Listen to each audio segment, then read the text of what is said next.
रसिक श्रोते हो, आमचे स्नेही श्री माधवराव फुले यांच्या संग्रहातून एक अप्रतिम असा लेख, आयुष्याची वजाबाकी. अभिवाचन उमेश शिंदे. मित्र हो, सहचारिणी असता सोबत तोपर्यंत तो राजा असतो.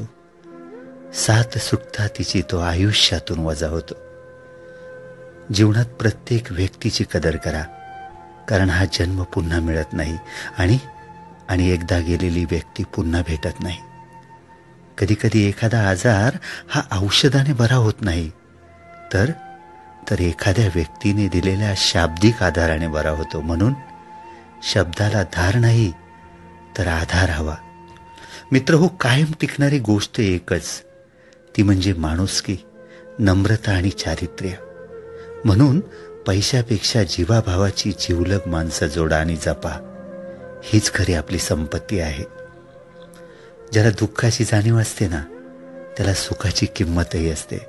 म्हणून आपण जे दिवस काढले आहेत त्याची नेहमी जाणीव ठेवा.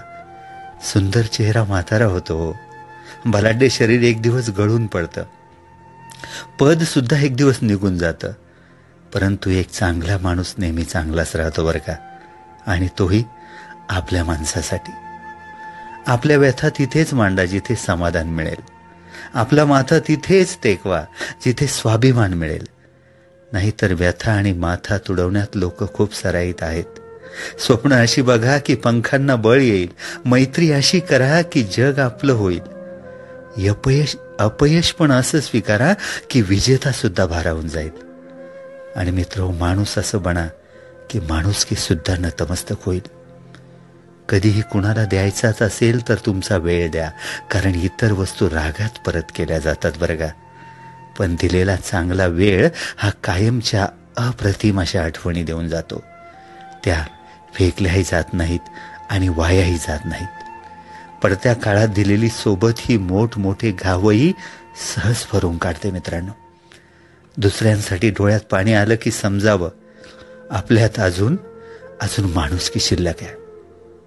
एक माणूस 20-25 लोकांना 2 हाताने मारू शकत नाही, पण तोच माणूस 2 हात जोडून लाखो लोकांच्या हृदयावर राज्य करू शकतो.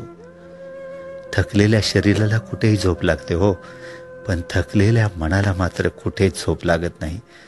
म्हणूनच शरीर थकलं तरी चालेल, परंतु मनाला कधी थकू देऊ नका. कितीही कमावून ठेवले तरी बाकी राहते शून्य, आणि संकटाच्या वेळी कामाला येतं ते आपल्या कर्माने साठवलेलं पुण्य. माणूस मातीचा आहे की जातीचा हे महत्वाचं नाहीये. माणूस मातीचा आहे की जातीचा आहे हे महत्वाचं नाहीये. अंधारात प्रकाश किती देतो हे महत्वाचं आहे. त्याचप्रमाणे मित्र गरीब आहे की श्रीमंत हे महत्वाचं नाही. तुमच्या संकटात किती खंबीरपणे तुमच्या पाठीशी उभा राहतो हे महत्वाचं आहे. दुसऱ्याचं भलं करायला कोणत्याही पदाची किंवा पैशाची गरज नसते, फक्त मनात चांगली भावना लागते. आयुष्यात काही सोडून द्यायचं असेल ना, तर समोरच्याकडून अपेक्षा करणं सोडून द्या. मित्र हो, आयुष्यात जर काही सोडून द्यायचं असेल तर समोरच्याकडून अपेक्षा करणं सोडून द्या.